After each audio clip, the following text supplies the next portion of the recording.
My name is Walter Bennett. I am 66 years old, and I live in a 100-year-old craftsman house on a quiet, tree-lined street in Lincoln Park, on the north side of Chicago, Illinois. I have spent my whole life building things that were meant to last. Bridges, hospitals, office towers that hold their ground against the wind coming off Lake Michigan.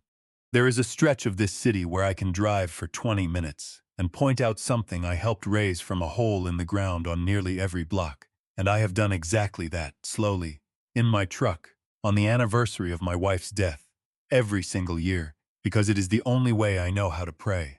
I believed for most of those years that I had built my family the same way, on bedrock, on honesty, on love poured like good concrete, slow and deep and meant to hold forever. I was wrong. There is a thing they teach you in engineering school, in the very first weeks, before you are trusted with anything that matters. They teach you about the difference between the loads a structure is designed to carry and the loads it will actually meet in the world. On paper, in the clean quiet of the drawings, every beam is perfect and every joint is true. But the real world sends wind you did not model, and settling you did not predict, and slow hidden corrosion in the places you cannot see, and the honest engineer spends his whole career humbled by the gap between the drawing and the building. I understood that about steel by the time I was 30. It took me until I was 66 to understand that it is just as true of families, and that the corrosion you cannot see is always the kind that brings the whole thing down. The story I am about to tell you began on a gray Friday morning in my own kitchen, when I told my only daughter that I could not watch her children that coming Sunday. I explained it to her with my voice shaking, and my chest so tight with sorrow that I could barely get the words out. I had to attend my brother's funeral. The man who had saved my life, who had traded his own legs so that I could keep mine, was being lowered into the cold ground that Sunday, and I needed to be there to say my final goodbye. I thought she would understand. I thought I would see, somewhere in her eyes, a flicker of the little girl I had carried on my shoulders through the Lincoln Park Zoo. I thought there would be a shred of simple human empathy. Instead, my daughter Emily crossed her arms, looked at me with a coldness that froze the blood in my veins, and said, "You still have to do it, Dad. There is no other choice. We are dropping them off." I stood there in my own kitchen, stunned into silence, unable to believe what I had just heard. I have been in 3 genuinely dangerous situations in my long life. A trench nearly became my grave in 1987. A scaffold gave way beneath me in 1994, and I hung by one arm 40 feet up until the men could reach me. And I once watched a partial floor collapse take a young laborer's life on a project I was supervising, a thing I still see when I close my eyes on bad nights. In every one of those moments, the world went very quiet and very slow, and some cold, clear part of my mind stepped forward and took the wheel. Standing in my kitchen listening to my daughter tell me I would not be allowed to bury my brother, I felt that same cold clarity descend, and that frightened me more than anything, because it meant that somewhere below my conscious mind, I had already recognized this as what it was: a disaster, a structural failure, a thing that was going to require every ounce of the discipline that had kept me alive on the steel. If you are just tuning in to this story, take a deep breath and settle in, because what I am about to tell you is a story of betrayal so calculated, so patient, and so cruel that it forced me to tear my own family down to the foundation and rebuild it from nothing. Before I go any further, if stories about standing your ground against toxic family members mean something to you, take a moment to subscribe to my channel and hit that like button, because it truly helps these stories reach the people who need them most. Now, let me take you back to that kitchen. The air in the room had grown heavy and suffocating, the way it does before a summer storm rolls in off the lake. I looked at Emily, searching her face, trying to find the girl I had raised. The girl who used to fall asleep on my chest while I read her the same dog-eared picture book for the 100th time. The girl who cried when we buried her goldfish under the rosebush in the backyard because she could not bear the thought of anything being alone in the dark. All I saw standing in front of me was a stranger, a beautiful, expensively dressed, perfectly polished stranger with my late wife's eyes and none of her heart. To make you understand what she was asking of me, I have to tell you about my brother Raymond. Because Raymond was not just a sibling to me. He was the only reason I was still breathing. My mind went back, the way it always does, to a freezing November morning in 1987. We were working on a massive high-rise construction site in the Loop, downtown Chicago. One of those steel skeletons that claw their way up into the winter sky a floor at a time. I was a structural engineer, but that morning I was down in the dirt, inspecting a deep trench that had been cut for the foundation piles. The ground was frozen hard as iron. My breath hung in front of my face in white clouds. Somewhere far above me, a crane swung its load across the pale sky. And then a rusted steel cable. A cable that should have been swapped out 2 inspections earlier. Snapped. A 2-ton steel beam came loose from the crane's rigging and fell, silent and enormous, directly toward the trench where I was kneeling with my clipboard. I never heard it coming. To this day I have no memory of any sound at all, but Raymond heard it. Raymond, my older brother, a foreman with 20 years of job sites written into the lines of his face, looked up at exactly the right half-second, and he did not hesitate. He did not calculate. He did not weigh his life against mine. He sprinted across the frozen, uneven ground, threw himself into that trench, and slammed his shoulder into me with everything he had, knocking me clear of the impact zone. The beam came down on him instead. The impact shattered both of his legs, not broke, shattered. The surgeons at Northwestern Memorial Hospital rebuilt him over 12 separate operations, screwing him back together with titanium plates and pins. And even after all of that, my brother spent the remaining 39 years of his life walking with a heavy limp, leaning on a thick wooden cane that he carved himself in my garage one winter, laughing the whole time about how, at least now, he would always have a weapon handy. He never once complained. Not once in almost 4 decades. He would just wave his hand when anyone brought it up and say, "Walt builds the buildings." Somebody had to make sure he stuck around to finish them. He sacrificed his own body so that I could go home that night and hold my little girl.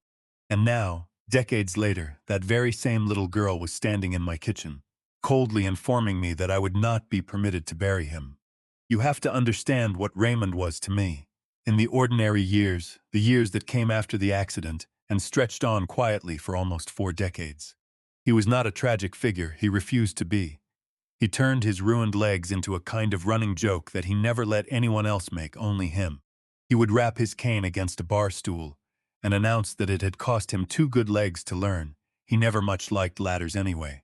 When Emily was a baby and colicky and screaming at 3 in the morning, it was Raymond who would drive across the city, limp up my porch steps, and walk her back and forth across the living room for hours, humming old songs off-key, because he said a man who could not sleep might as well be useful to a man who could not either. He was at every birthday, every school play, sitting in the aisle seat, so he could stretch the leg that ached in the cold. He taught Emily to fish off a pier on Lake Michigan when she was 5, patiently baiting the hook 100 times, while she squealed and refused to touch the worm. He was, in every way that counts, a second father to her. He gave up his body so that she would have a father at all, and then he spent the rest of his life being a second one to her on top of it, and he never once, not on his worst pain-racked winter night, asked for a single thing in return. That was the man they made me miss the burial of. That was the debt they were spitting on. So when I say the sight of my daughter's cold face in that kitchen froze the blood in my veins, understand that it was not only grief. It was the sudden, vertiginous sense of a foundation I had trusted my whole life quietly giving way beneath my feet.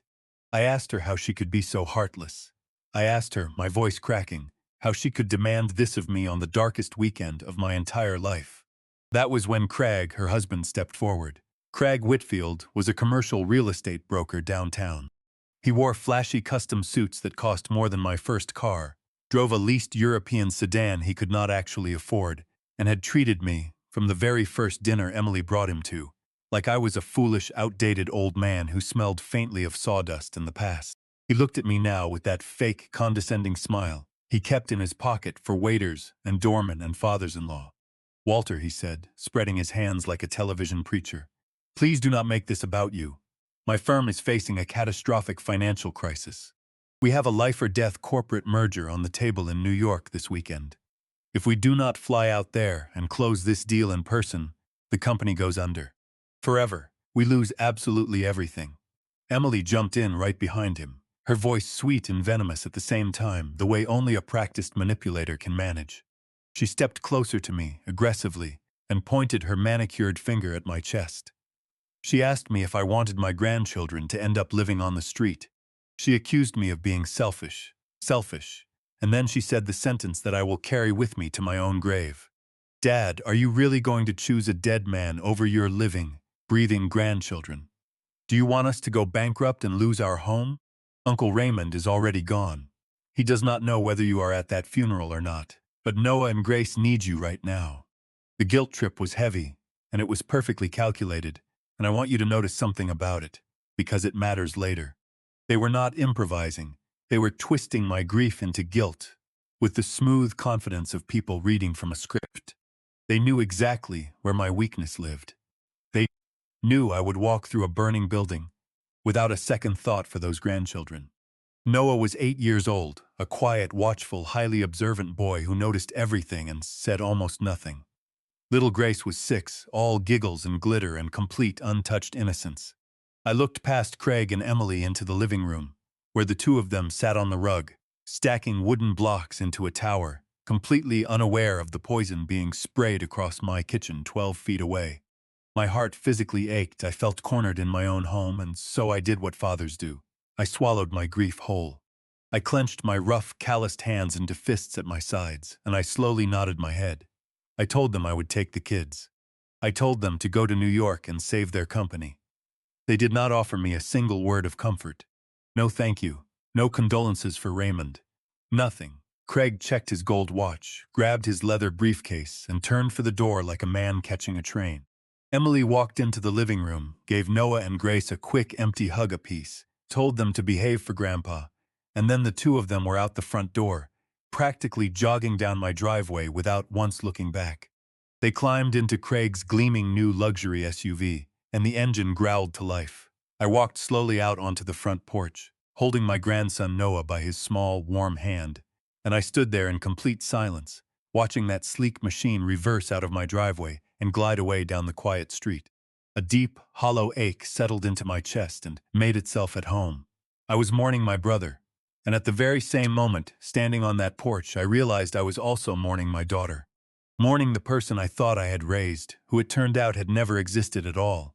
I felt utterly defeated, crushed flat under the weight of my own family's demands. I stood on that porch in the cold morning air, and I did the arithmetic of a beaten man. I told myself that it did not matter, really. I told myself that Raymond, of all people, would understand, that he had spent his whole life putting other people ahead of himself, and would want me to do the same for the grandchildren. I told myself I could visit his grave the following week, alone, and say my goodbyes in private, and that the funeral was only a ritual, only a formality, and that the man himself was beyond caring. I told myself all the gentle, reasonable, self-erasing things that decent people tell themselves when they are being taken advantage of, the quiet lies that let us swallow one more injustice for the sake of peace. I had been telling myself versions of those lies for years, I realize now. It is how a good man gets slowly and visibly emptied out. Not all at once, but one reasonable surrender at a time. And then the quiet morning cracked open. Little Noah tugged gently on the sleeve of my faded flannel shirt. I looked down at him. He was staring intently down the empty street where his parents' car had just disappeared, his small brow furrowed with genuine, innocent confusion. He looked up at me with those big, serious eyes of his, and he asked me a simple question that made the blood in my veins run absolutely cold. "Grandpa," he said, "if Mommy and Daddy are going to a boring office in New York, why did they pack snowboards and ski goggles in the trunk?" I froze. The question hung in the crisp morning air, heavy and sharp as a shattered pane of glass. Snowboards. Ski goggles. I looked down at Noah, his big eyes blinking up at me, waiting patiently for an answer that I suddenly did not have. My heart began to pound against my ribs, hard and slow like a fist knocking on a door. A cold, sinking feeling washed over my whole body, the kind of absolute certainty that only comes from a lifetime of trusting your gut on job sites, where a wrong guess gets somebody killed. I forced a gentle smile for the boy. I told him that sometimes grown-ups pack silly things for stressful trips, just to feel a little better. It was a terribly weak excuse, but it satisfied an 8-year-old just enough to send him running back inside to play with his sister. I stayed out on that wooden porch for a long moment. The silence of the neighborhood pressed down on me, heavy and oppressive. I needed to know the truth. Not suspect it, know it. I walked back into the house, made sure the kids were happily occupied with their blocks in the living room, and quietly slipped into the kitchen. where Noah's tablet sat charging on the granite counter. A few years back, Emily had installed a family tracking application on all of our devices. She loved to brag to her friends about how it kept our family safe and connected. I had always found it faintly ridiculous. Now I opened it with trembling fingers. A digital map bloomed across the bright screen, dotted with small icons for each of our devices. I zoomed in on the icon representing Craig's phone. If they were truly flying to New York for a desperate, life-or-death corporate merger, that little dot should have been crawling east toward O'Hare International Airport, toward the crowded terminals and the commercial gates. It was not. The small blue dot was gliding smoothly in the exact opposite direction, west along the highway, away from the city, before it turned off the main road and headed straight for a small, exclusive private airfield out past the western suburbs. DuPage Executive Airport, the kind of place where charter jets wait on quiet tarmacs for people who do not stand in security lines. I tapped on the destination details, and the application, ever so helpful, cheerfully assembled a prediction for me, based on their calendar entries and booking confirmations. A private charter flight, departing within the hour, destination, Jackson Hole, Wyoming, a luxury ski resort in the Teton Range. I stared at that bright little screen until my eyes burned. The blue dot pulsed rhythmically, calmly, as if it were mocking me. Jackson Hole. They were going to Jackson Hole. A suffocating wave of nausea rolled through my stomach and twisted my insides into knots. They had not simply lied to me. They had looked me directly in the eyes, invoked the sacred memory of my dead brother, the man who had crippled himself so their family could exist at all, and they had guilt-tripped me into missing his funeral so that they could drink champagne on a mountainside. They skipped the burial of the man who saved my life, and they made me skip it too, for a vacation. The sheer cruelty of it emptied my lungs. They had used my grief as a crowbar and my love for my grandchildren as a free babysitting service. I want to be precise about what I felt in that moment, because I have turned it over in my mind many times since, and I think it matters. It was not at first anger. The first thing was a kind of grotesque awe, because a lie like this one is not a thing you tell on impulse. It is a thing you build. Someone had to book the charter flight. Someone had to reserve the resort. Someone had to pack the snowboards into the trunk, while looking me in the eye and talking about a life-or-death merger. Someone had to invent the merger in the first place and rehearse the tone of voice, and decide together, out loud in some quiet room, that my dead brother's funeral was the most useful possible day to do all of this. They had sat across from each other, my daughter and her husband, and they had planned the desecration of the most sacred day of my year. And they had found it convenient. And standing there in my kitchen, holding that tablet in my shaking hands, I felt something ignite deep in my chest that I had not felt in decades. It was not the hot, loud anger of a young man. It was something colder and far more dangerous. It was the quiet, focused rage that makes your hands go perfectly steady and your mind go perfectly sharp. I spent the rest of that day in a kind of numb trance, playing the role of the loving grandfather. And I want to be honest with you, it was not entirely a role, because loving those children has never once been a performance for me. I cooked their favorite macaroni and cheese for lunch. I built towers out of wooden blocks and let Grace knock them down squealing.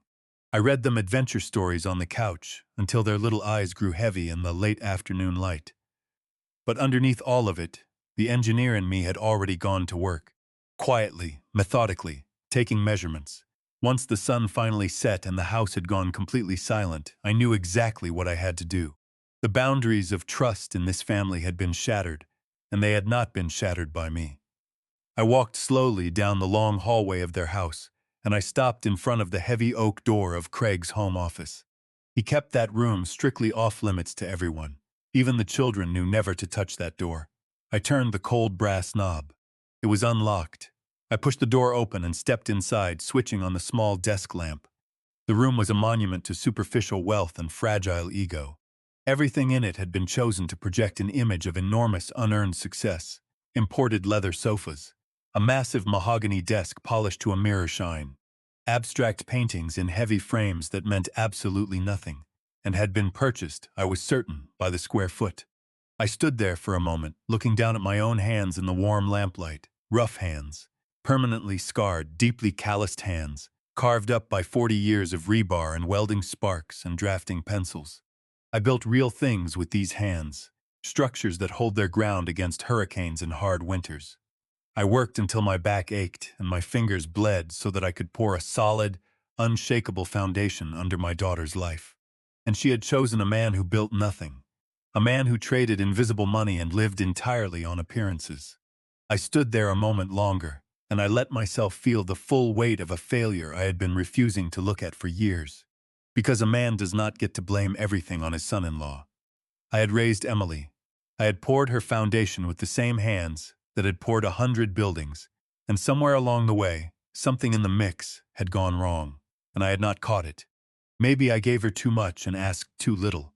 Maybe after Caroline died, I loved her too frightenedly, too apologetically, trying to be a mother and a father at once, and managing in my grief to be neither well. Maybe I taught her that the money would always be there, that the safety net would always hold, that Dad would always catch her. And in doing so, I taught her that she never had to learn to land on her own feet. I do not know. I have turned it over 10,000 times, and I have never found the single loose bolt that brought the whole thing down. Maybe there never is one. Maybe some structures just fail in ways their builder cannot fully explain, and all you can do is condemn them honestly and start again. I began to search the room. I did not care about privacy anymore. Privacy is a courtesy between people who tell each other the truth.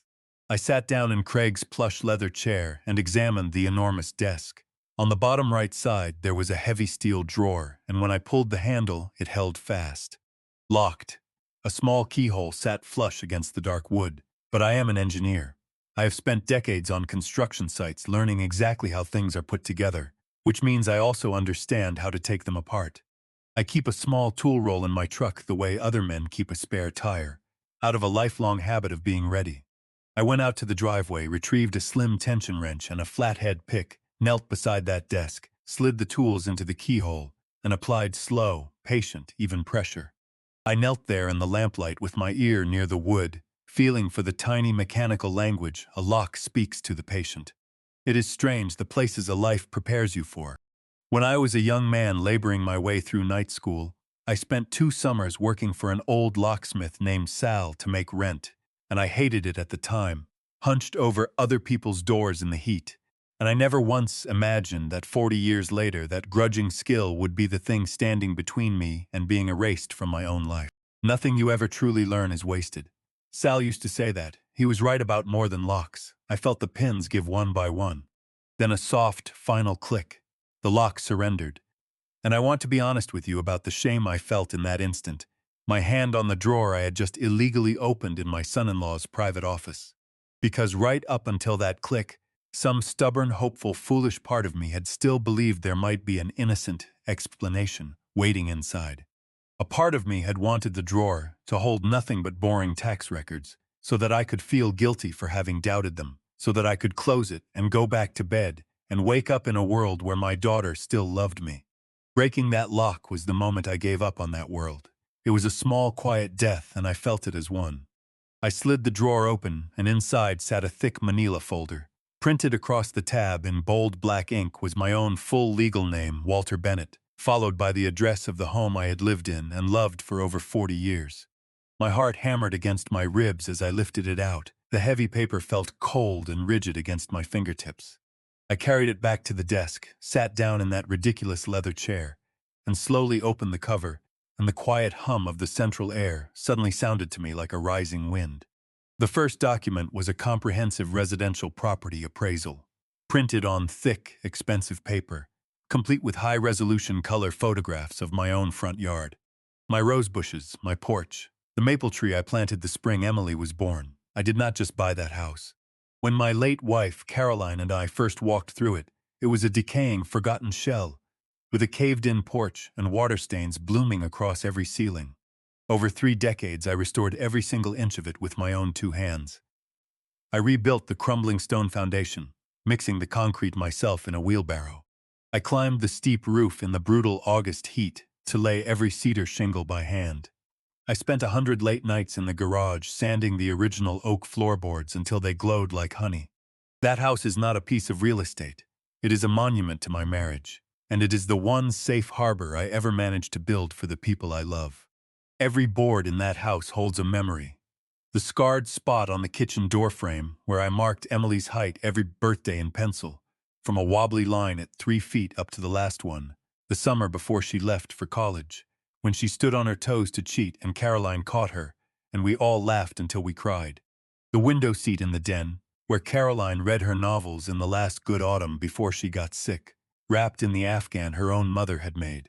The back step where Raymond and I drank stout and solved the problems of the world that were never ours to solve. That house is not $1,800,000 of market value. It is the whole physical record of every person I have ever loved, pressed into wood and stone and glass. It is the only church I have ever really believed in. To see it reduced to a stack of clinical appraisal photographs in my son-in-law's locked drawer made my stomach turn over. I turned the pages, scanning the dense financial text. The appraiser had documented everything, right down to the custom woodwork and the reinforced steel beams I had installed myself to open up the living room. They had assigned a market value of $1.8 million to my life's work, and a terrible question began to echo in my mind. Why would Craig, a commercial broker who dealt exclusively in high-rise office towers, commission a residential appraisal on my private home without ever telling me? Especially when he knew, because Emily knew, that I had paid off my mortgage completely 15 years ago, shortly after Caroline passed. I had done that on purpose. I never again wanted to owe a single dime to any bank for as long as I lived. I wanted to leave a clean, unburdened, debt-free legacy for my daughter to one day inherit. I flipped past the last page of the appraisal, and what I found behind it froze the blood entirely in my veins. A thick stack of banking documents printed on official watermarked paper from a major national bank. The bold heading across the first page read, "Home Equity Line of Credit Agreement." My breathing went shallow. Let me explain what that is, for those of you who have been lucky enough never to need to know. A home equity line of credit is a way of borrowing a great deal of money against the value of a house you already own, using the house itself as collateral. In plain language, it turns a paid-off home back into a mortgaged one, and if the borrower fails to pay it back, the bank can foreclose. They can take the house. I pulled my reading glasses from my shirt pocket with hands that were now shaking violently, slid them onto my face, and forced my aging eyes down into the fine print. Someone had applied for and secured an enormous loan against my completely paid-off home. I scanned down to where the principal amount was printed in bold, undeniable ink. $600,000. The numbers swam. $600,000, borrowed against my house. A house I could have sworn no one on earth could touch. Now I know some of you are already asking the obvious question, the same one that detonated in my own mind in that instant. How is that even possible? How does a bank hand over $600,000 against a man's home, without that man ever signing a thing? I asked myself that exact question, and the answer, when I finally understood it, was almost more frightening than the loan itself. 3 years earlier, after a minor heart procedure at Rush University Medical Center, Emily had sat by my hospital bed with a folder of papers and a gentle, loving expression, and she had asked me to sign a durable power of attorney. "Just in case, Dad," she had said, holding my hand, "so that if anything ever happens to you on the table, I can pay your bills and keep the lights on." That's all, and I, groggy and grateful and trusting my own child completely, had signed it. That signature was the master key. With a power of attorney, a person can act legally in your name. They can sign your name to contracts. They can move your money. They can, if they are wicked enough, walk into a bank and borrow $600,000 against your house, and the bank will process it, because on paper, it is you doing the borrowing. I want to stop here and say something to those of you listening who have parents, or who are parents, because this particular door is one that almost every family leaves standing wide open without ever knowing it. A power of attorney is one of the most powerful legal instruments a person can sign, and most people sign one the way I did, half-conscious in a hospital bed, out of love and trust, without reading a word. It is the right thing to have in place, but it is a loaded weapon, and it must be treated like one.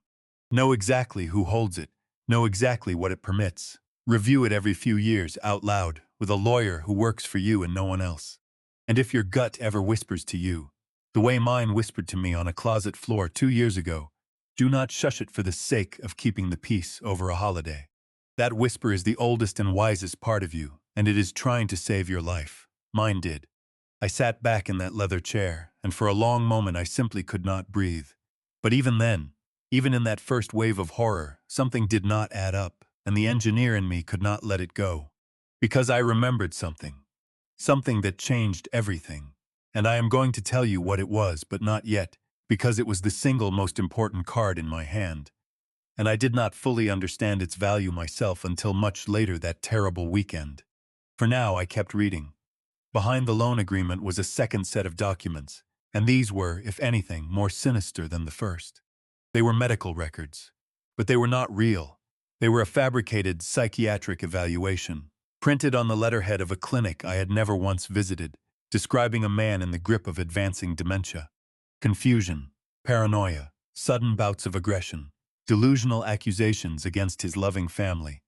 Every symptom carefully chosen, every phrase engineered to paint a portrait of an old man who could no longer be trusted to manage his own life. I read that fabricated evaluation twice, and the second time was worse than the first, because the second time I began to recognize the raw material they had built it from.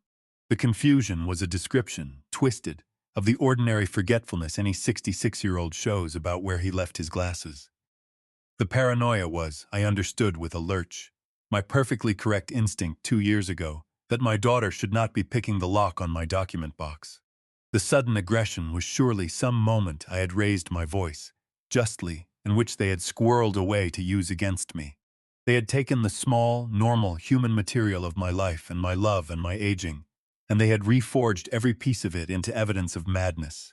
That is the most frightening thing a person can do to you, more frightening than any loan. They can take your sanity itself and turn it inside out, so that your reasonable objections become symptoms, your accurate memories become delusions, and the harder you insist on the truth, the crazier you are made to look.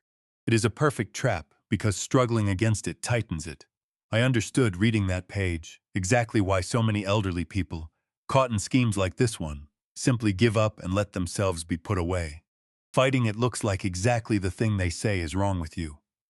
At the bottom, a physician's signature I did not recognize, and stapled behind that, a draft petition addressed to the Circuit Court of Cook County, requesting an emergency conservatorship. A conservatorship is a legal mechanism by which a court can strip a person of the right to control their own money, their own property, and in the most extreme cases their own body, and hand that control to someone else, a guardian, a conservator. The proposed conservator was my daughter, Emily. I finally understood the full shape of the thing they had built. It was not one scheme. It was two braided together into a noose. First, use the power of attorney to drain $600,000 out of my house. Second, use fabricated medical records to have me declared mentally incompetent, so that, when I inevitably discovered the theft and started screaming about it, my screaming itself would become the proof. A demented old man, ranting about loans he did not remember taking, accusing his devoted daughter of crimes that existed only in his broken mind. They were not just going to rob me, they were going to erase me. They were going to lock me away in a facility somewhere quiet and expensive, sign the papers that made my daughter the master of everything I had ever built, and visit me on holidays, if at all. I sat very still and let the full architecture of it assemble itself in my mind, the way a blueprint resolves out of a mess of lines, when you finally understand the drawing. Every cruel thing they had done that morning suddenly had a purpose, and the purpose was hideous in its elegance.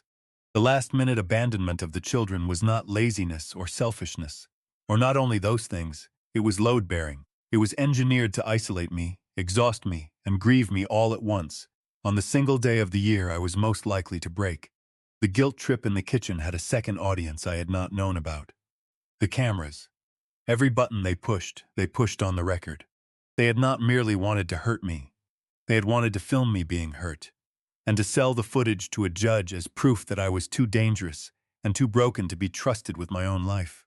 There is a particular horror in discovering that your suffering was not an accident, but a product. That someone you love studied you, cataloged your weaknesses, like a builder cataloging the stress points of a structure, and then designed a machine specifically to make you fail. I have inspected buildings after fires and after floods. I have never felt anything on a job site like what I felt sitting in that leather chair, understanding that my own daughter had drawn up the demolition plans for her own father. I set the folder down on the desk very gently, The way you set down something that might go off. And here is the part I need you to understand, because it is the hinge on which this entire story turns. My first instinct, the instinct of every betrayed father who has ever lived, was to explode. To call Emily on the phone right then and scream until my voice gave out. To tear that office apart.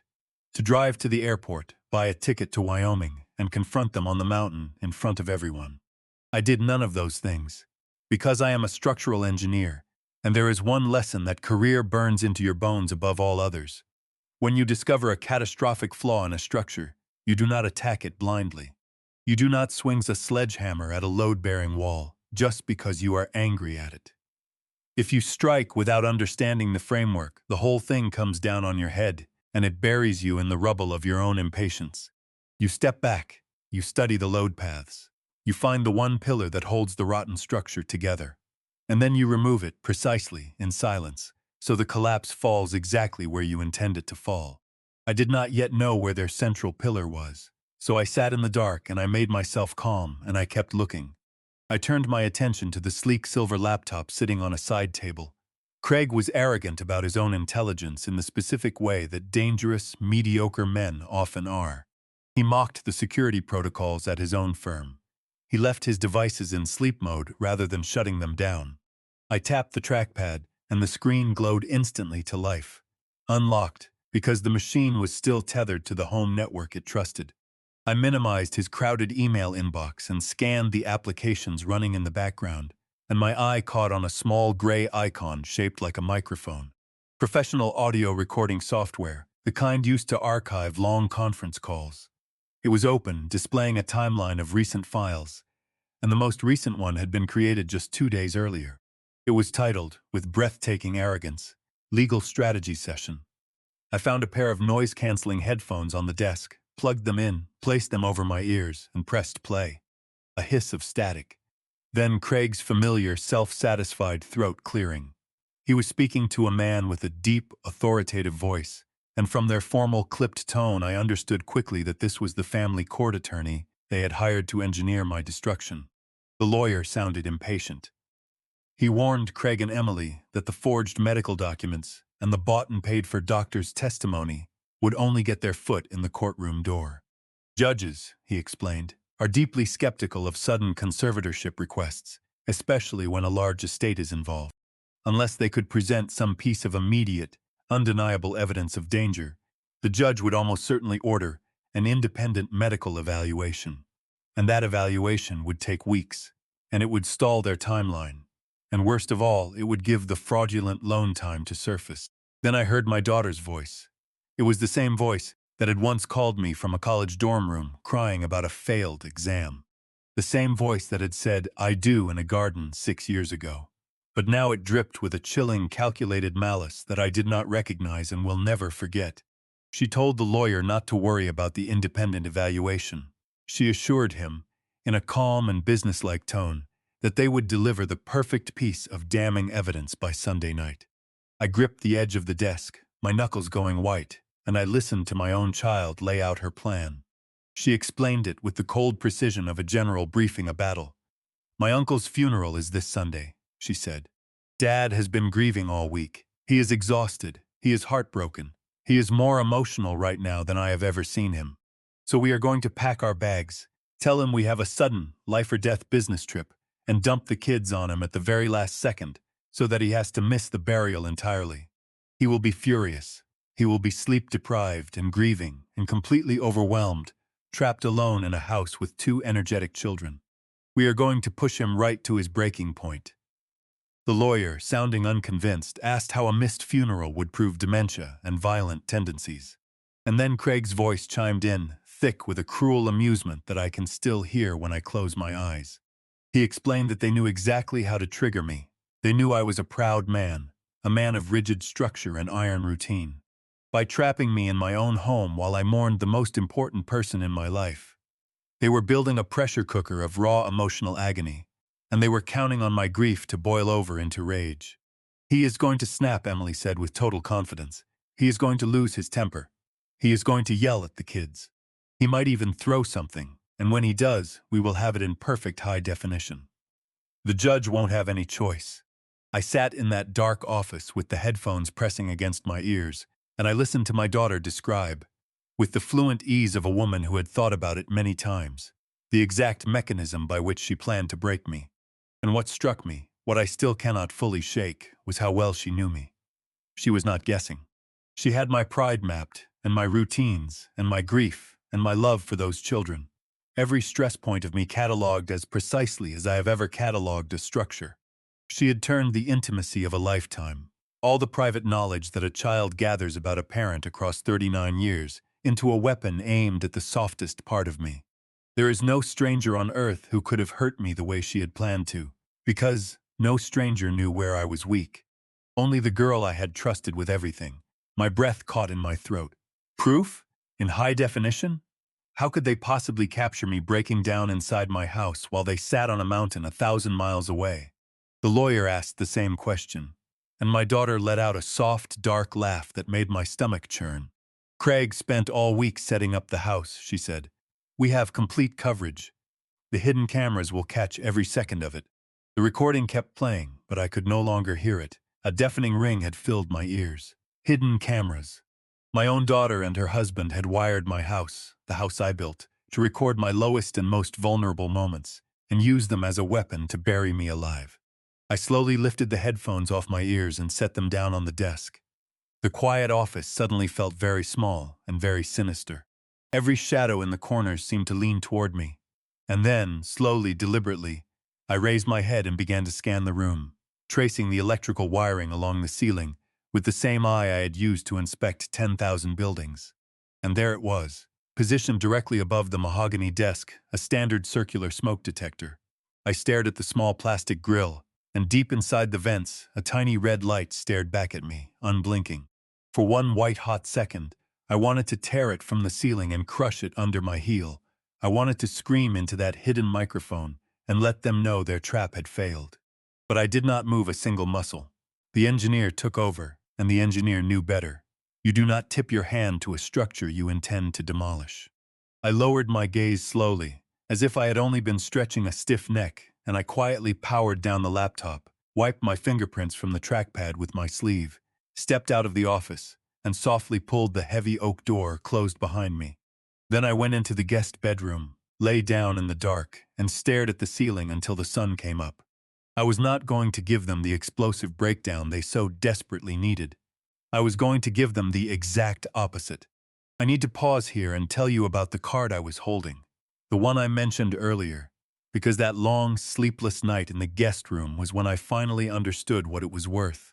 2 years before all of this, during the week of Thanksgiving, I had come home early from a grocery run and found Emily kneeling on the floor of my walk-in closet. She was holding a set of metal lockpicks, working at the heavy steel lockbox, where I keep my most sensitive documents. My will, my deeds, Caroline's jewelry. When I confronted her, she burst into tears and claimed she was only looking for one of her mother's old recipe cards and had gotten confused about where I stored it. I let it go in the moment to keep the peace over the holiday. But a daughter does not pick a steel lock with professional tools to find a recipe card. My gut knew something my heart was not ready to accept. So that very same afternoon, while Emily was in the kitchen baking pies as though nothing had happened, I drove downtown to the office of my attorney, a sharp, relentless man named Marcus Alden, and I did something I told no one about.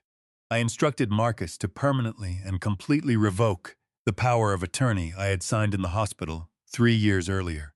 We drafted a new ironclad, state-certified document that stripped Emily of every ounce of legal authority over my affairs, and we filed it, and it was dated, notarized, and stamped by the county. November 22nd, 2 years ago. Emily never knew. I remember driving home from Marcus's office that Thanksgiving afternoon 2 years ago, feeling like a traitor. That is the cruel joke of it. Protecting myself from my own child had felt, at the time, like a betrayal of her, and I had sat in my truck in the driveway for 10 full minutes before I could make myself go back inside and eat pie with a smile on my face. For 2 years I had carried a low, guilty hum in the back of my mind, wondering if I had overreacted, if I had let one strange afternoon with a set of lockpicks poison my trust in my only daughter. I had half hoped I would die without her ever needing to know I had done it, so that the suspicion could go into the ground with me and never have to be proven true. Instead, I was lying in a dark guest room, listening to the house tick and settle, understanding that the one paranoid, disloyal, self-protective thing I had ever done in my life as a father was the only reason I was not already finished, which meant that the power of attorney she had used to secure that $600,000 loan was not valid. It had been legally dead for 2 years. She had walked into a federally insured national bank and presented an invalidated legal instrument to borrow money against my home. And that, my friends, is not a family squabble that drags through civil court for a decade. That is federal bank fraud. She had built her entire scheme on a foundation she believed was solid steel, and she had no idea that I had quietly removed the central pillar 2 years before she ever started building. The whole rotten structure was already condemned. It just did not know it yet. Lying there in the dark, I understood at last what my brother's sacrifice had really given me. It was not just my life, it was this, the strength to protect it. When Sunday morning arrived, the very morning of Raymond's funeral, I did not shed a single visible tear. I pushed my grief down into the deepest part of myself and locked it behind a heavy door of pure resolve. I walked into the kitchen with a bright, easy smile on my face, pulled eggs and milk and fresh blueberries from the refrigerator, and began mixing pancake batter from scratch, humming a cheerful tune, just loud enough for the hidden microphones to pick up every note. When Noah and Grace wandered in, rubbing their sleepy eyes, I greeted them with real, joyful laughter, because loving them was the one thing in all of this that required no acting at all. I lifted Grace into the air and spun her until she shrieked with delight. I let Noah help me flip the golden pancakes on the griddle, guiding his small hands. All through breakfast, I was the very picture of a calm, patient, perfectly stable grandfather. I told them funny stories from my childhood. I asked about their favorite subjects at school. I kept my voice measured and warm and utterly free of frustration. But while I smiled and poured warm syrup, my eyes were working. Mapping, I found that first camera exactly where I expected it, in the smoke detector over the office desk. I found a second one tucked into the hollowed-out spine of a decorative book on the living room shelf. I found a third concealed behind the tinted glass of the digital clock on the kitchen counter. Using 40 years of spatial geometry and architectural drafting, I calculated the viewing angle and focal length of each lens in my head. I mapped the overlapping fields of vision, and more importantly, I mapped the blind spots, the narrow slices of my own home where their digital eyes could not reach. I was no longer a helpless old man trapped in a cage. I was the architect walking the floor plan I myself had drawn. There is a discipline to this that I learned young, on job sites where panic gets men killed. When something goes catastrophically wrong at height, when a cable parts or a form gives way, the men who survive are almost never the strongest or the fastest. They are the ones who can hold their fear in one hand and keep working with the other. Fear is not the enemy. Fear is fuel if you refuse to let it drive, and so all that Sunday morning I ran 2 men at once inside my own body. One of them flipped pancakes and spun a giggling 6-year-old through the air, and told silly stories in a warm and steady voice. The other one stood a little behind the first, cold and quiet, measuring angles, counting lenses, mapping every blind spot in a house that had been turned into a stage set for my ruin. Neither of them ever let the other one show. I have wondered, since, whether that is a terrible way to be able to split yourself so cleanly under pressure.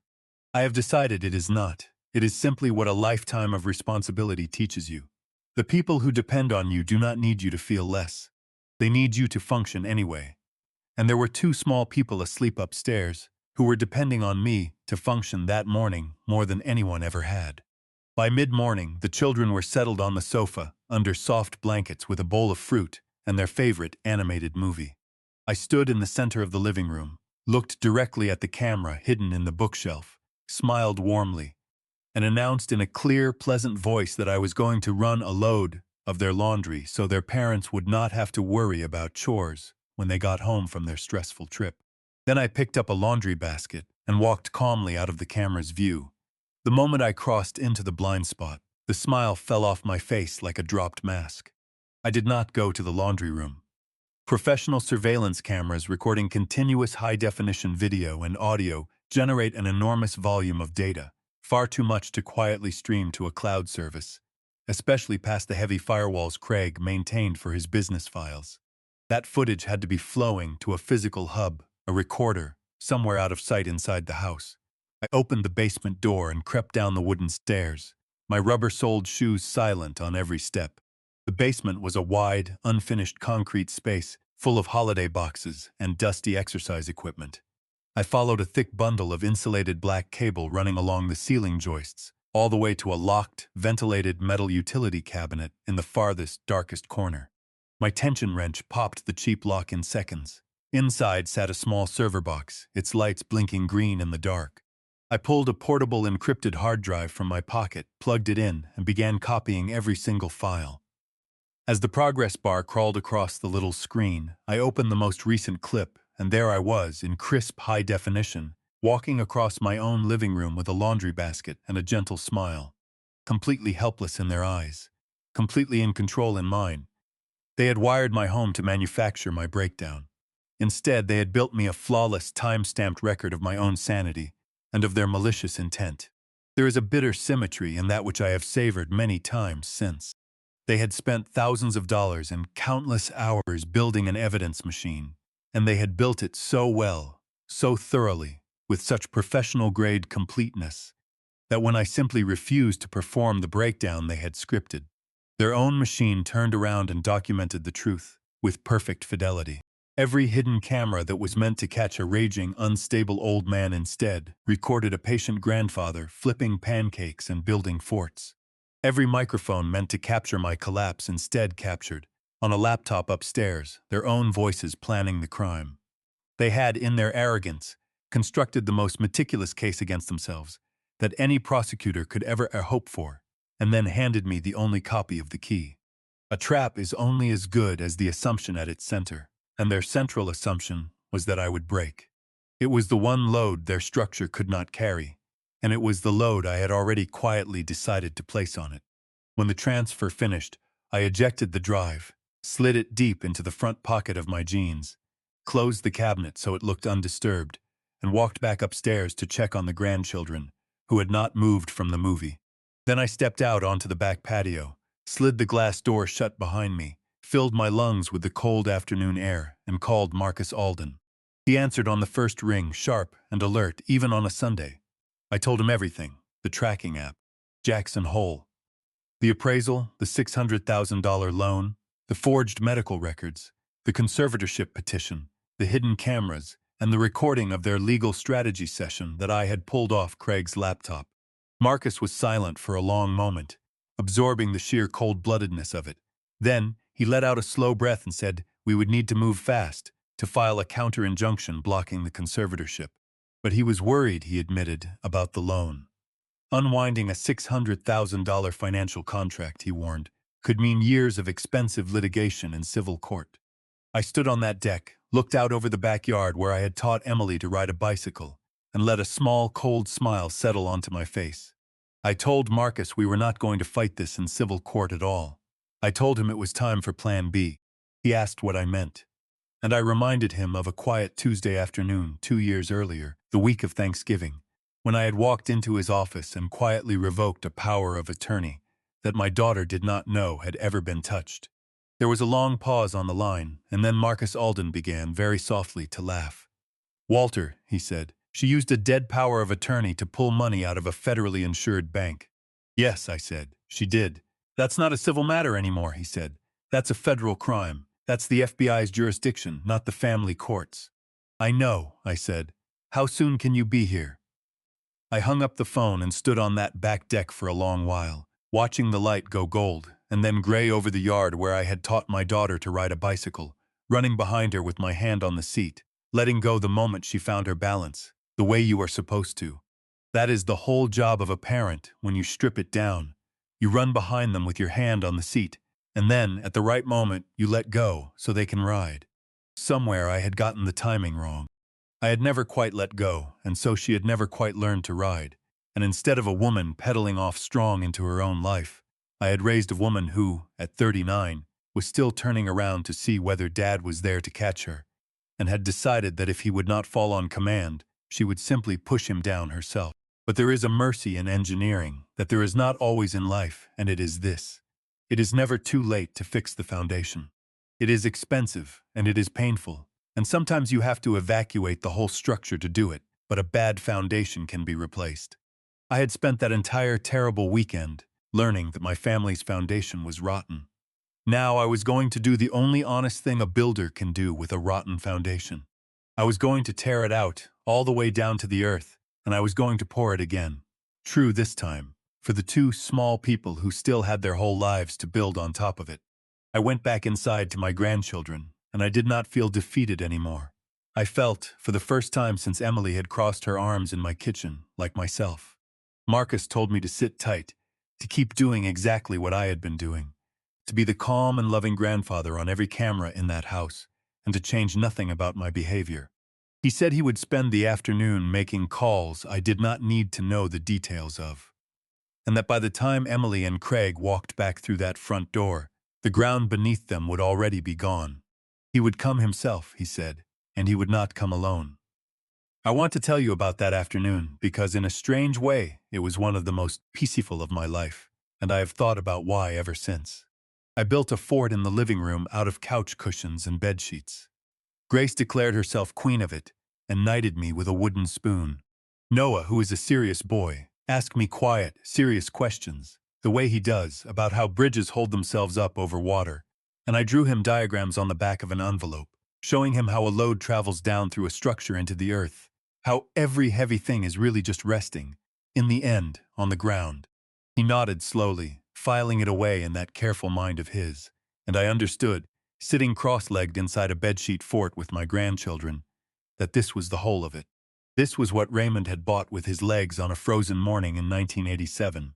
Not my survival. These two small people who existed because I had lived.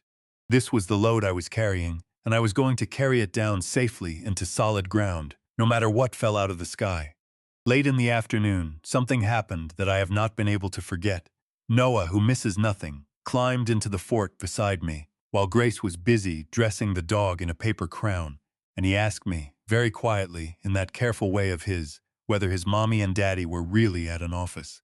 I looked at that solemn 8-year-old face, and I made a decision I have never regretted. I did not lie to him, and I did not burden him with the truth. I told him that grown-ups sometimes make bad choices, and that when they do, it is never the fault of the children, and that no matter what happened, he and Grace were safe with me, and always would be. He studied my face for a long moment with those grave eyes, the way he studies a bridge diagram, checking whether the load paths hold. And then he nodded, once, and leaned his head against my arm, and I felt something in my chest that was almost unbearable in its sweetness and its sorrow all at once. Children know. Not the details, but the weather. They feel the barometric pressure of the adults around them drop before a storm. The kindest thing you can ever do for a frightened child is not to pretend the sky is clear. It is to let them feel your steadiness, so that they learn a storm can be survived. The sun set. I made the children spaghetti, gave them their baths, read them 2 chapters of the adventure story, and tucked them into the guest beds. I sat with Noah until his breathing went slow and even, and I watched his small face let go of its careful vigilance in sleep, and I made him a silent promise that I intended to keep with everything I had left. And then I went downstairs, turned off most of the lights, and sat alone in the dim living room to wait. The scattered receipts told me they had landed before I heard the car.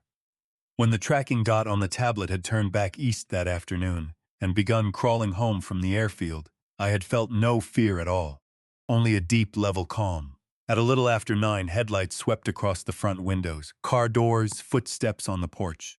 And then Emily and Craig came through the front door, tanned across the nose from a day on the mountain, already arranging their faces into masks of exhaustion and business trip stress. Craig was mid-sentence, complaining loudly about the New York flight when he stopped short, because I was not the wreck they had expected to find. I was sitting calmly on the sofa, the lamp warm beside me, and on the coffee table in front of me I had laid out a small, neat fan of paper.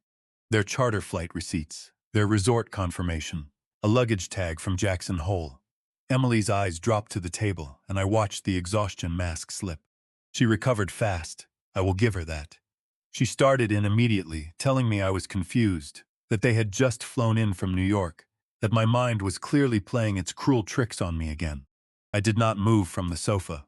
I gestured at the receipts with a small wave of my hand and told her that she might want to remind her husband to empty his pockets before he tries to run a master class in psychological manipulation. I told her I knew exactly where they had been. I knew about the charter flight. I knew about the snowboards in the trunk because her 8-year-old son had asked me about them on the porch. And I told her, watching her face, that I knew about the hidden cameras recording every second of this conversation. Before Emily could assemble another lie, a deep voice spoke from the darkness of the adjoining kitchen. "For what it's worth," the voice said, unhurried, "the state of Illinois requires two-party consent to record audio in a private residence, which makes your little surveillance network a felony invasion of privacy.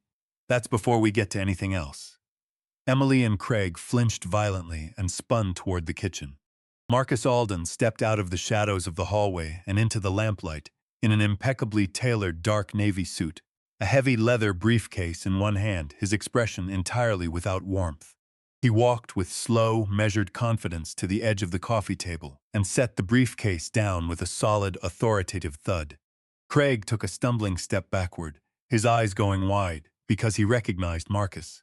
Any real estate man in Chicago knew exactly who Marcus Alden was, and knew that if Marcus was standing in your living room on a Sunday night, your professional life was already over. Marcus did not so much as glance at him. He kept his gaze fixed on my daughter, introduced himself formally as my legal counsel, and informed her in a flat and pleasant tone that he had spent his afternoon reviewing her deeply flawed and thoroughly illegal family court petition.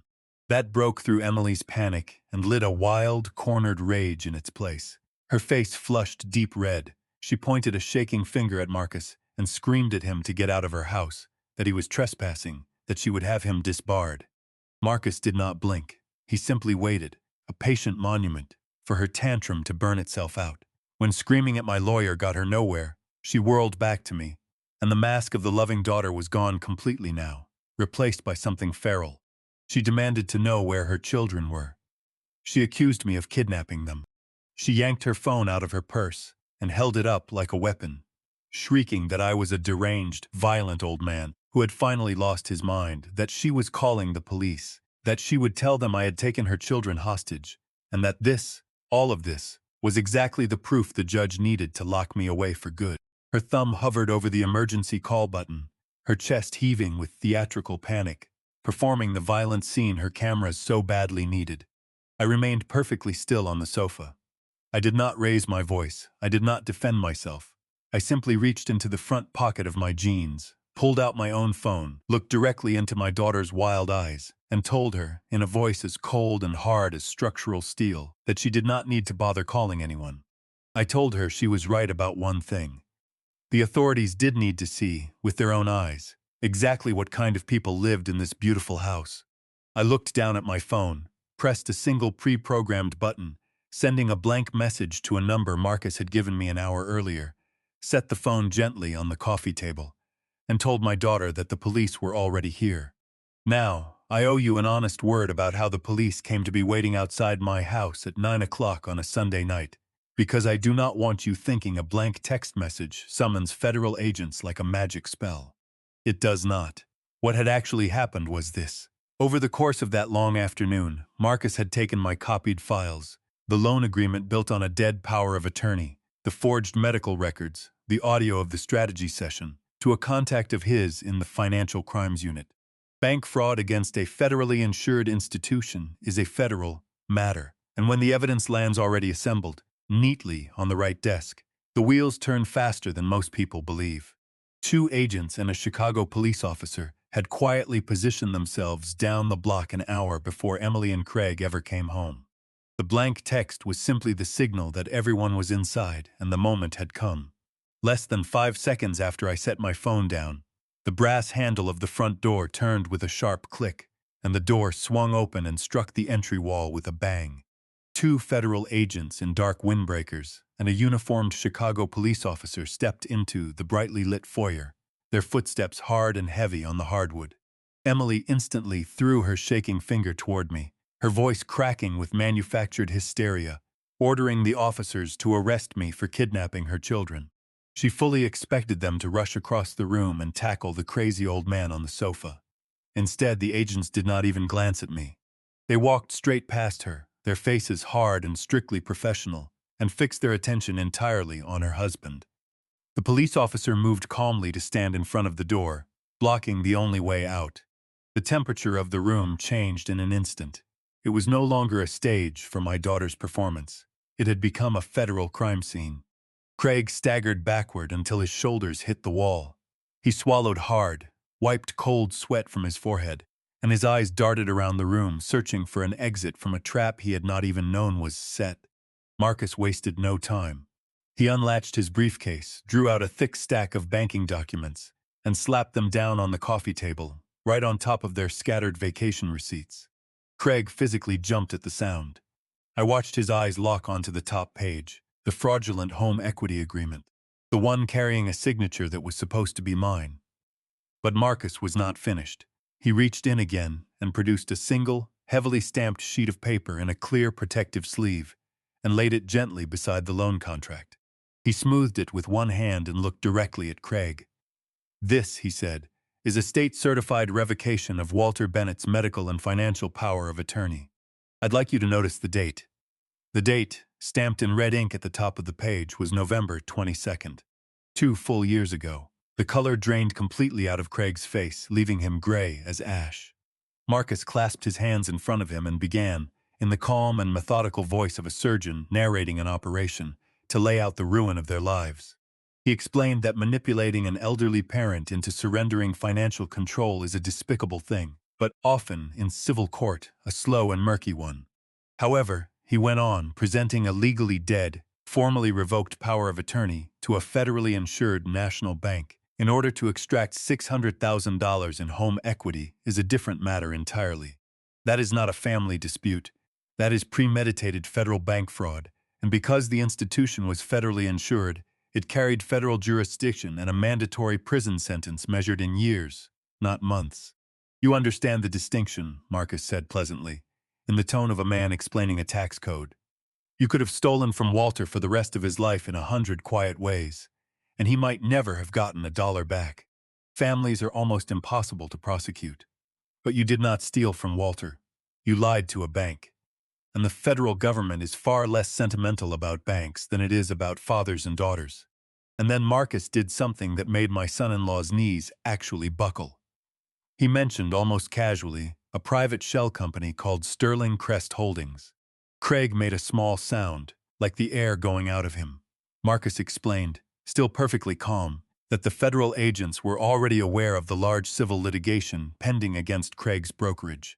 He detailed how the stolen $600,000 had been wired directly into that hidden shell account. In a desperate, last-minute attempt to cover money, Craig had been quietly embezzling from his own investors for 4 years. The house was never the whole target. The house was a fire extinguisher for a fire Craig had set years earlier, and my daughter had helped him aim it at me. I watched Craig's face as Marcus said the name of the shell company, and I saw the exact moment the last of his hope died. It is a specific thing, that moment, and I had seen it once before, years ago, on the face of a contractor who realized mid-sentence that I had discovered he had been substituting cheap rebar into a hospital he was building. It is the face of a man who has just understood that the story he has been telling the world, and himself, is over, and that everyone can now see the rot he has spent years plastering over. Craig had built his entire life the way he built everything, a gleaming facade over an empty frame. And he had assumed the rest of us were too dazzled by the facade to check the load-bearing walls. He had assumed it of his investors. He had assumed it of my daughter, whom he was even now preparing to abandon. And he had assumed it, fatally, of me, the quiet old man who smelled of sawdust, who he had decided long ago was a fool. It is a very dangerous thing in this world, to mistake a builder's patience for a builder's stupidity. Marcus let the silence stretch, the way a good demolition man lets the dust settle, so everyone can see clearly what has just come down.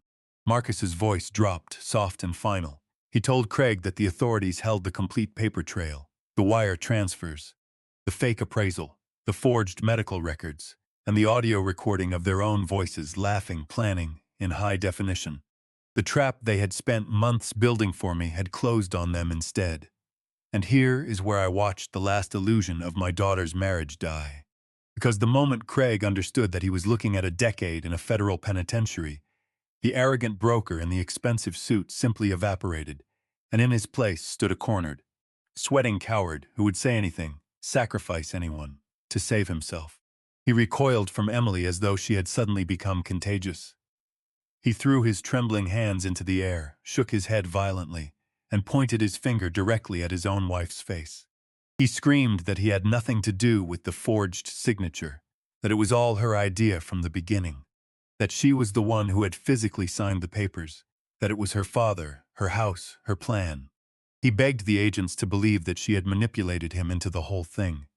Emily stood frozen, her eyes wide with genuine shock, and let out a single agonized scream of pure betrayal that echoed off the walls before it collapsed into a broken sob. She stared at the man she had conspired with, the father of her children, as he threw her to the wolves without a flicker of hesitation. But a cornered predator is a remarkable thing.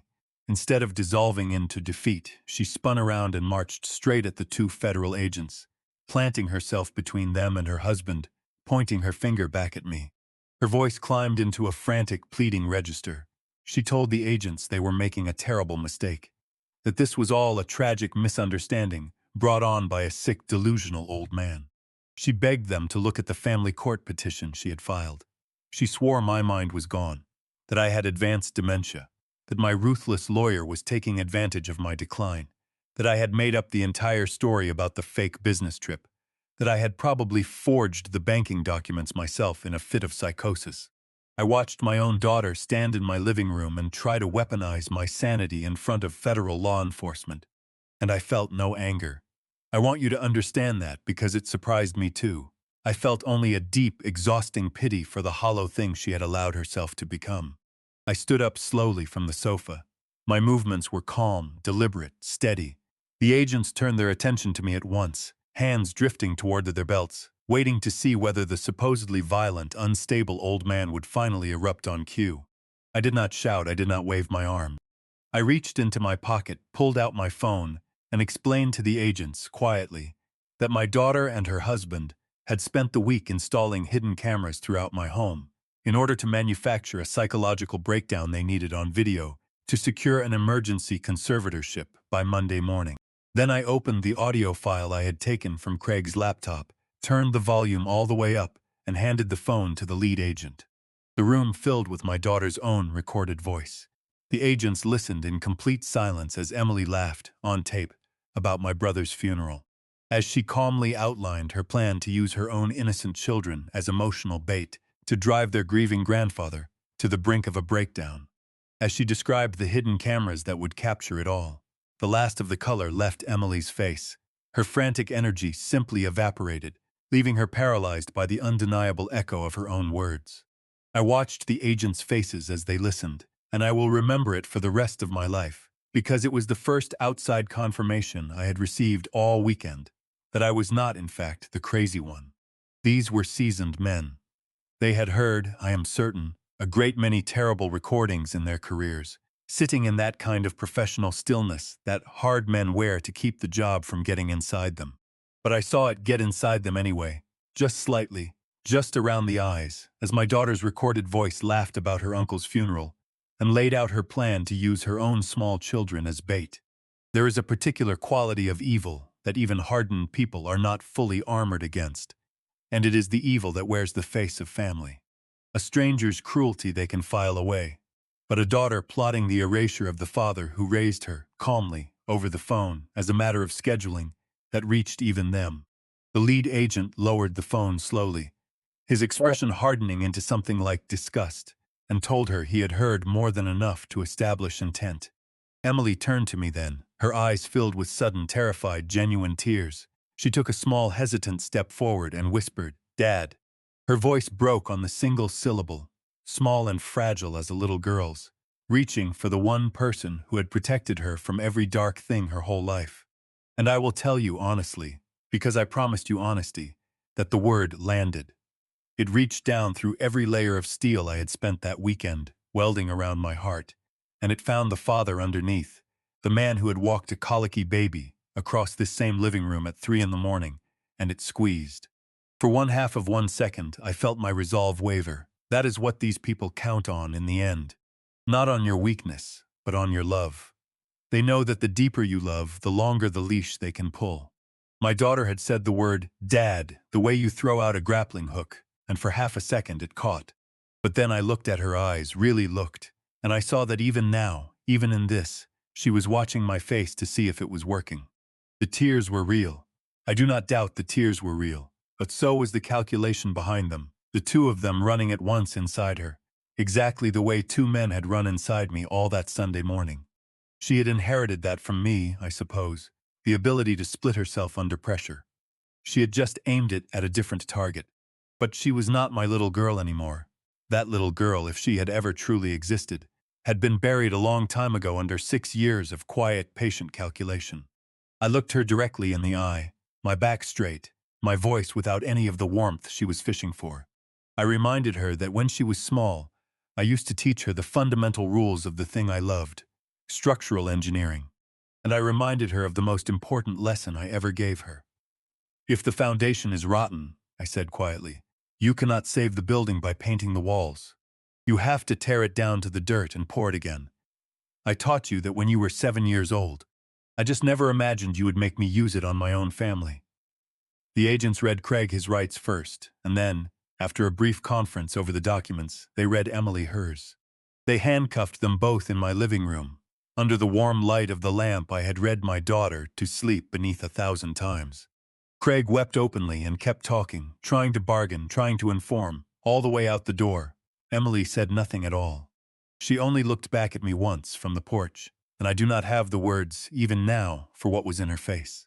I only know that I held her gaze, and that I did not look away, because a coward looks away, and I had spent that entire weekend refusing to be a coward. Then the door closed, and the house was quiet, and my grandchildren were asleep upstairs, safe, and it was over. The lamp was still on. The receipts were still fanned out on the coffee table where I had laid them, a small paper monument to the weekend that ended my family. I gathered them up one by one slowly, and I turned off the light. The weeks that followed were not simple, and I will not pretend to you that they were. Grief and relief are a strange pair to carry at the same time, one in each hand, and I carried them both through a long, gray Chicago winter. The night they took Emily and Craig away, after the agents and the officer had gone, and the taillights had disappeared down the street, I did not feel triumphant. I want to be very clear about that, for those of you who are hoping this story ends in the clean satisfaction of revenge. It does not. I climbed the stairs and I looked in on Noah and Grace, still fast asleep, still safe, still innocent of everything that had just happened 12 feet below them. And then I went into my own room, and I sat on the edge of the bed in the dark, and I wept. Not for myself, and not even entirely for Raymond. I wept for the little girl who used to fall asleep on my chest, the one I had truly loved, the one who was as dead now as if she had never lived, because the woman the agents had just handcuffed in my living room was someone else wearing her face. You can win completely and lose everything in the same hour. Nobody warns you about that. There was the practical wreckage to clear first. Marcus worked with the bank and the federal prosecutors to unwind the fraudulent loan. Because it had been secured on a revoked instrument, the agreement was void, and my house was mine again, unmortgaged, the way I had left it. It took months of signatures and hearings. But the maple tree and the rose bushes and the oak floors were never truly in danger once the truth was on the table. Fraud, it turns out, is a foundation that cannot bear any weight at all.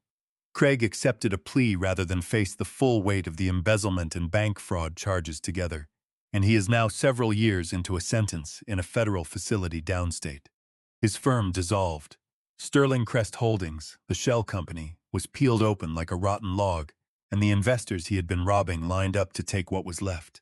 I do not think about him often. He was a small man who wanted to look large, and the world eventually charges a fee for that.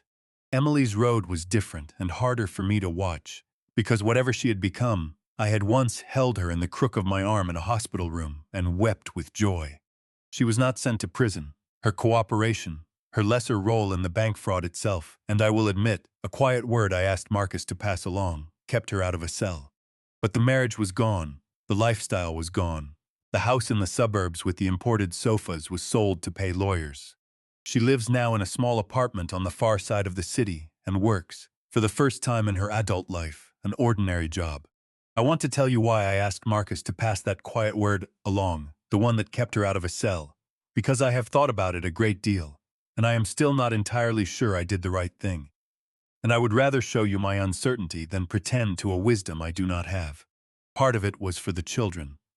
A mother in prison is a specific weight to hang on a small child's neck, and I did not want Noah and Grace to carry it if it could be helped. But part of it, I will admit, was for me. Because somewhere underneath the ruin, I was still her father.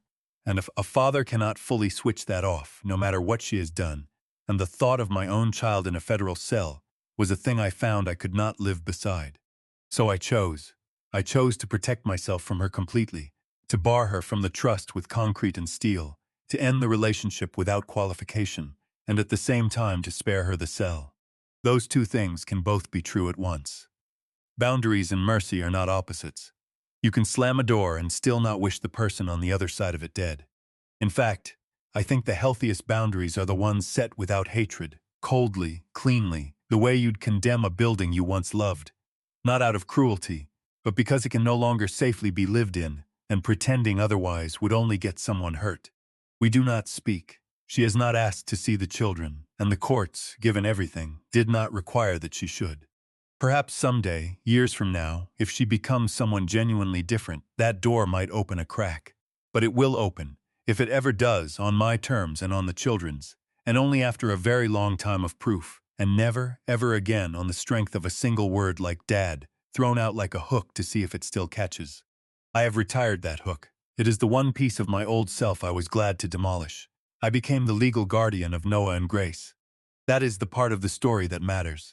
That is the part Raymond bought. The children came to live with me in the craftsman house, in the rooms I had restored with my own hands, and slowly, week by week, the house filled back up with the sound of small feet on the old oak floors. There were hard nights, especially at first. Grace did not understand where her mother had gone, and asked in the innocent, devastating way that only a 6-year-old can. Noah understood far too much, and carried it quietly, the way he carries everything. And it took me a long time and a good child therapist over at Lurie Children's to help him set some of that weight down. But children are resilient in a way that shames us adults. They heal if you give them solid ground to heal on. And solid ground is the one thing I have always known how to build. I learned in those first raw months that healing a child is not so different from curing concrete. You cannot rush it. You cannot pour the whole thing in a single day and expect it to bear weight. You keep it protected. You keep it moist, you keep the temperature even, and you wait, and every day it grows a little stronger than it was, in a process too slow to see and too real to deny. I built routine into their days the way I build rebar into a slab, invisible but everywhere, holding the shape. Breakfast at the same time, the wood shop after school, bread with Diane on Sundays, Grace's nightlight, and the same 3 books in the same order, and me in the doorway until she slept.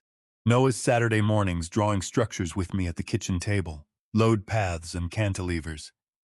The language he and I share that needs no feast spoken aloud to carry all of them. There were setbacks.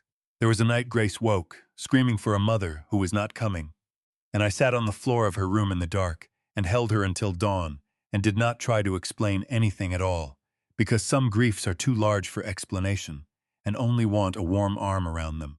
There was a school conference where Noah had drawn a picture of his family and left 2 people out of it, deliberately, and I had to sit with a kind young counselor and talk about a wound in a child that I would have given my own remaining years to have prevented. But slowly, month by month, the screaming nights grew rarer, and the drawings grew fuller, and one ordinary Tuesday I realized I had not seen Noah check my face for a coming storm in weeks, because he had finally, at the deepest level, come to trust that the sky over this house was going to stay clear. I was not alone in building it either, and this is a part of the story I did not expect. During Raymond's illness, in the last months, I had come to know another family keeping vigil in the same hospital wing, an older couple named Frank and Diane. Their own son had cut them off years earlier, coldly over money, in a way that rhymed painfully with my own story. We had struck up the quiet, undramatic friendships that people find in hospital hallways at 2 in the morning, over vending machine coffee, and after everything happened, they did not drift away the way most people do when your life gets complicated. They came closer. I think often about how we found each other, Frank and Diane and I, and about how the deepest friendships of my life have all been forged in the places where things fall apart. Raymond and I were bonded by a falling beam.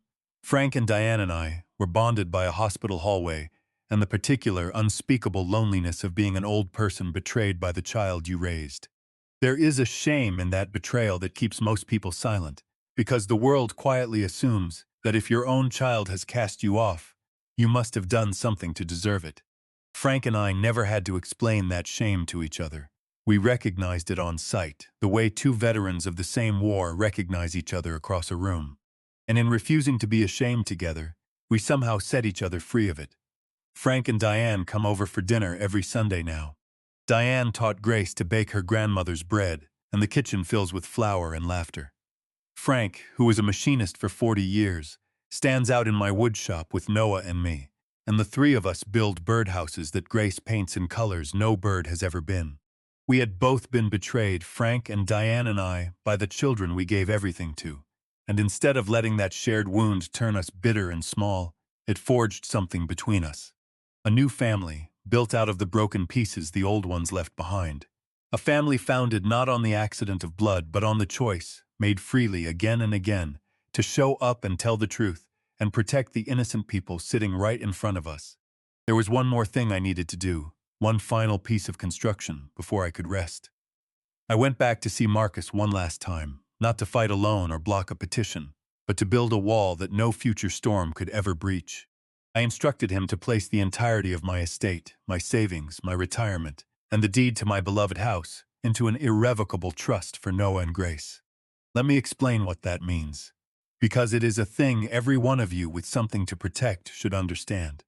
An irrevocable trust is a legal structure that, once signed and executed, cannot be altered, amended, or undone by anyone. Not even by me. It removes my personal ownership of the assets and hands them to the protective control of the trust itself, to be managed for one purpose, and one purpose only, until Noah and Grace reach adulthood. Marcus drafted it with the same cold, aggressive precision he had used to dismantle Craig.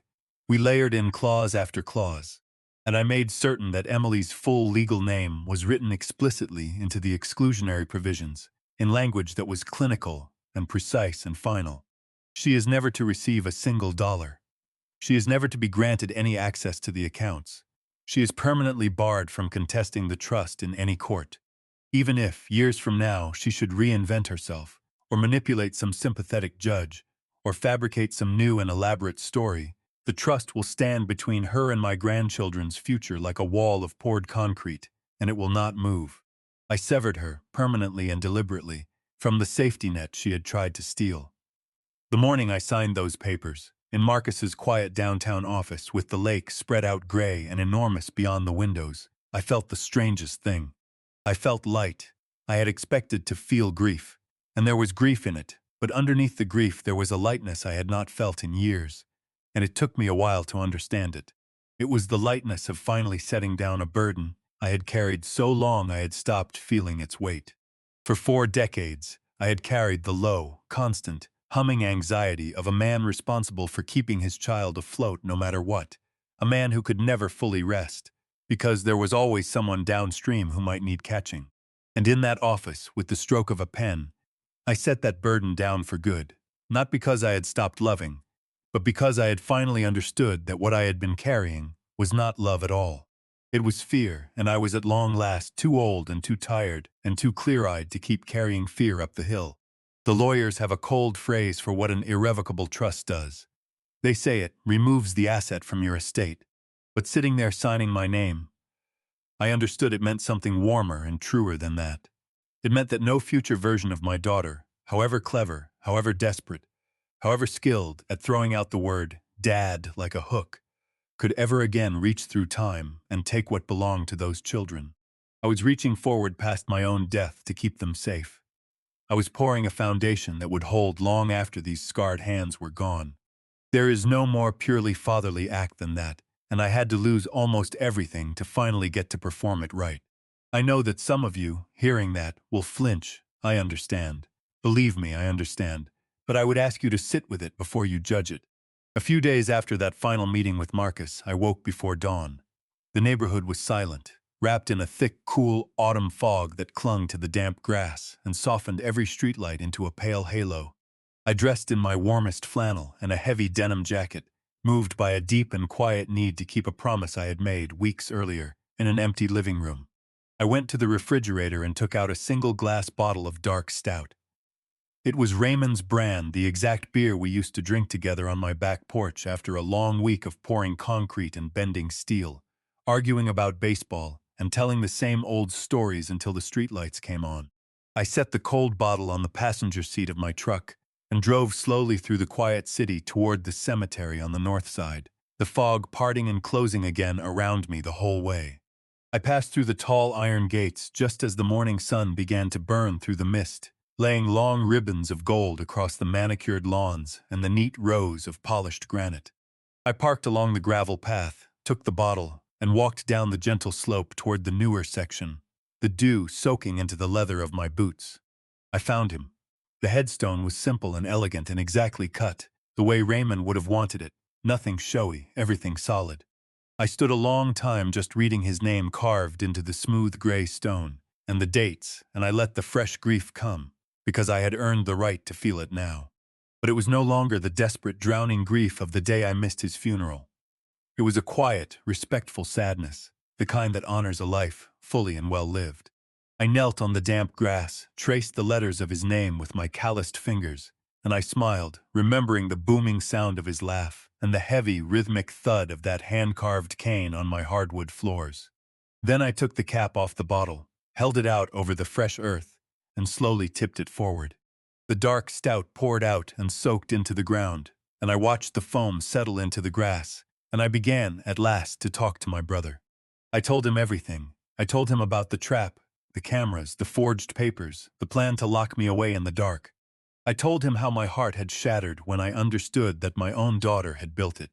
And then I told him about the strength I had found, in the worst hour of it, sitting alone in that dark house, when I had closed my eyes and thought about the sheer, unhesitating courage it had taken him to run toward a falling steel beam in 1987.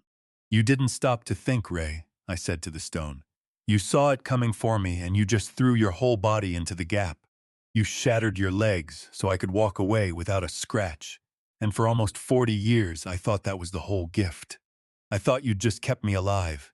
The tears came then, but they were not bitter. "I understand it now," I told him. "Sitting in that house full of hidden microphones, I finally understood what you really gave me. You didn't just save my life that morning. You gave me the strength and the responsibility to save the rest of it.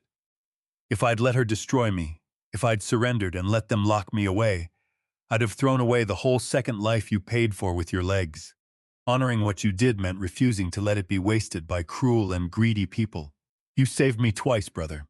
Once on the steel, and once from the inside, just by the memory of who you were." I knelt there a while longer in the wet grass, in no hurry, letting the sun climb. And I found myself telling him the small things too, the way you do with someone you have talked to for 60 years. I told him Grace had learned to ride a two-wheeler and had named the bicycle after him. I told him Noah had built a birdhouse with a cantilevered roof that actually shed water, and that I had never been prouder of anything. I told him Frank and Diane were good people, that he would have liked Frank, that the two of them would have argued about baseball until the streetlights came on, and that there was a place for him at my Sunday table that would always in some way stay empty and set. And I told him the thing I had come all that way in the fog to say, the thing I needed him to hear even though I knew, being a rational man, that he could not. "You didn't just save a life, Ray," I said. "You saved a lineage, everything good that's going to happen in that house for the next 50 years, every birthday, and every scraped knee, and every birdhouse. All of it happens because you were fast enough and brave enough one cold morning in 1987. You're the reason there's anyone left to protect. So I need you to know that I protected them. When it counted, I didn't fall down and I didn't look away. I finally paid you back the only way that ever mattered, which is that I made sure your sacrifice was worth something." I placed my rough hand flat on the cold granite, whispered a final thank you to the silent stone, and stood and turned and walked back up the slope into the warm and widening sunlight, ready finally to live the life he had saved. As I passed back through those iron gates, a weight I had carried on my shoulders for weeks lifted, permanently, and did not return. That was a month ago. Life has settled since then into a quiet and beautiful routine. I spend my days in the woodshop, teaching Noah to measure twice and cut once, watching Grace paint the birdhouses in her impossible colors. Frank and Diane come every Sunday, and the house is loud with a good kind of loud, and our laughter fills the rooms that were once so full of deceit. We talk about the future. We talk about the children. We do not talk about the man in the federal prison, or the woman in the small apartment across the city. There is nothing left to say about them, and everything left to build for the two who matter. Yesterday evening, after Frank and Diane had gone home and the dishes were done, I sat on the back porch in the cooling air with a stout in my hand, and Noah came and sat beside me without a word, the way he does, and we watched the last light go out of the sky over the city. After a while he asked me, in that quiet, careful voice, whether I was happy, not whether I was okay. Whether I was happy. It is the kind of question only a child who has watched an adult suffer knows to ask. And I sat with it a moment, because I wanted to give him a true answer, and not just a comforting one. And I realized, somewhat to my own surprise, that the true answer and the comforting one were the same. Yes, I told him, I am happy. Happier, in fact, than I have been in a very long time. He nodded, satisfied, and leaned his head against my shoulder, and we sat there together in the dark until the first stars came out. An old man and a boy, both of us saved, in the end, by the same two brave decisions made decades apart. Raymond's to run toward the falling beam, and mine at last to stop falling. But I know that many of you listening right now are sitting in the exact dark place I was in just a few short weeks ago. You might be sitting across a dinner table right now from someone who shares your last name and uses your love as a weapon against you. So before I let you go, I want to spend a little while on the things this whole ordeal taught me, because I did not survive it in order to keep the lessons to myself. There is a lie that our society presses into our hands the moment we are born, and it presses it hardest of all onto parents. We are told, from the first day we hold our children, that family is everything, that blood is thicker than water, that we must forgive our relatives, endlessly and without condition, no matter how badly they treat us, because they are ours. We are taught to believe that setting a firm boundary with a family member is a selfish and shameful act, a betrayal of something sacred. I believed that lie for 65 years. Let me tell you what it cost me, and what I learned in its place. The first thing I learned is that blood is not a moral credential. Sharing your name, your history, even your DNA, does not entitle a person to unlimited access to your life, your money, your dignity, or your peace. Abuse does not become acceptable because it comes from someone who once called you daddy. Disrespect does not transform into something you must tolerate, simply because the person tearing you down is the same person you taught to walk. The old proverb has it exactly backwards. Sometimes the blood that is supposed to bind you together is the very water that is quietly drowning you, and you are allowed, you are permitted, to climb out. The second thing I learned is harder, and I say it to the parents especially, because it nearly broke me. When you give everything to a person who has no moral compass, they do not grow grateful. They grow entitled. I spent 40 years believing that my highest duty as a father was to be an endless safety net beneath my daughter, that if I only gave enough, forgave enough, cushioned enough, she would one day turn around and appreciate the foundation I had laid under her feet. I was wrong. A safety net, offered without limit to someone who has stopped trying to stand on their own, does not teach them to walk. It teaches them that they will never have to. My generosity did not build her character. It slowly convinced her that I was a resource to be managed, and eventually, a resource to be spent. The hardest thing a parent can ever do is look at their own child with clear eyes and admit that they have raised someone capable of real harm. Every instinct in your body rebels against it. Your heart screams at you to make excuses, to take the blame onto yourself, to cover for them one more time. But here is the truth I paid dearly to learn. You cannot protect a person from the consequences of their own cruelty without, in the end, becoming its final victim. Love that refuses to ever say no is not love. It is fear wearing love's coat.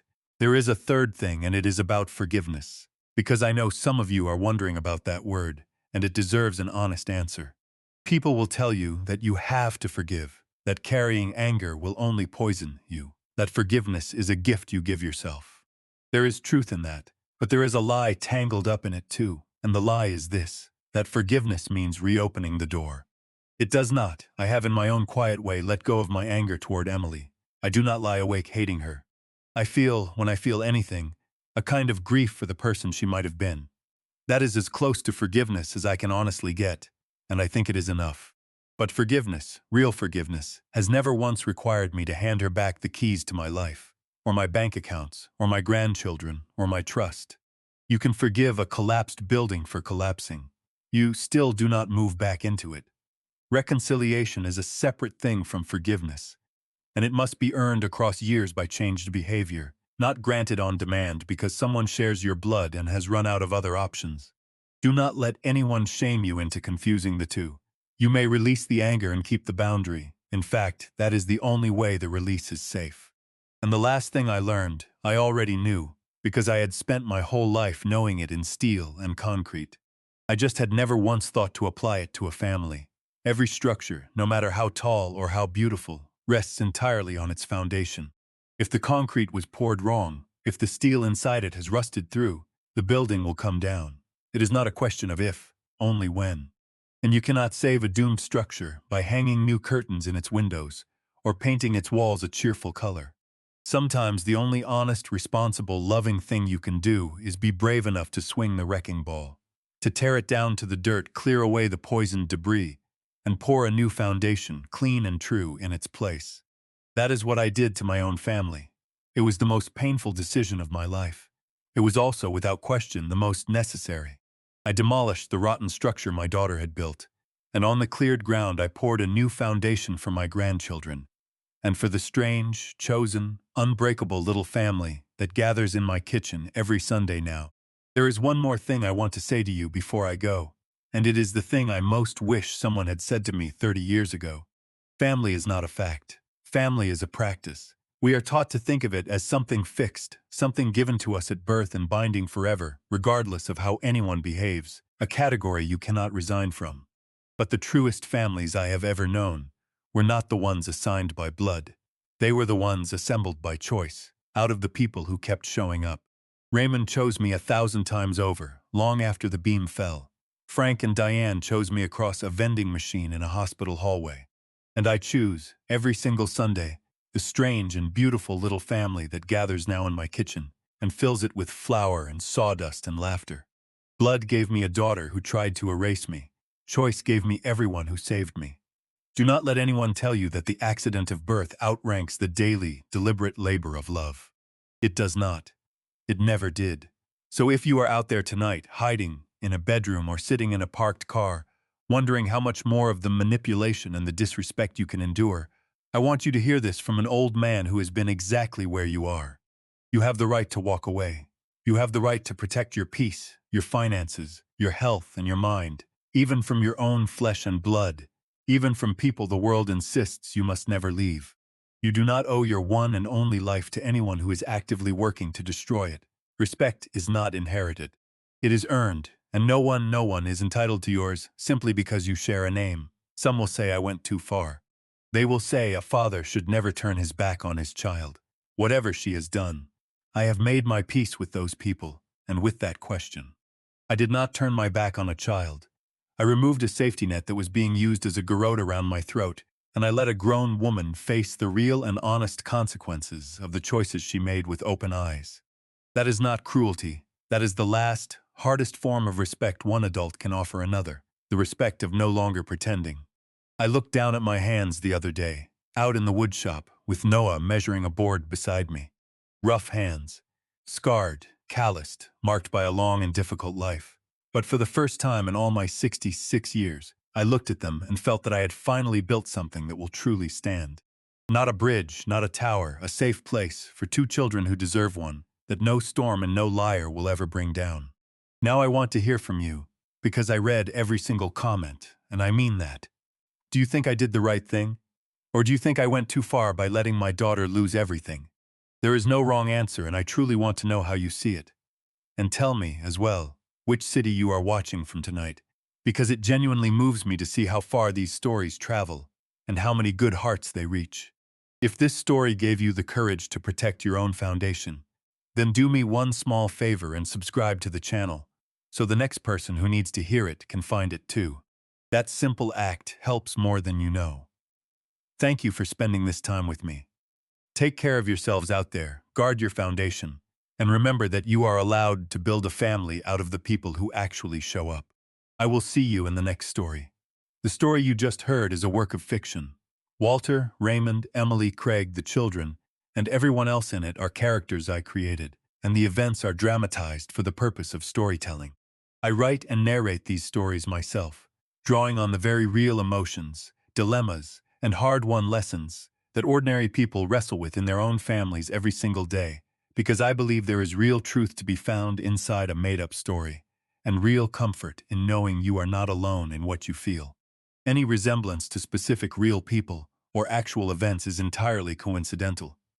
If this story stirred something in you, I hope you will take from it not the details of the plot, but the heart of it, that you are worthy of respect, that boundaries are an act of love and not a betrayal of it, and that it is never too late to pour a new foundation. Thank you truly for listening. Stay strong out there.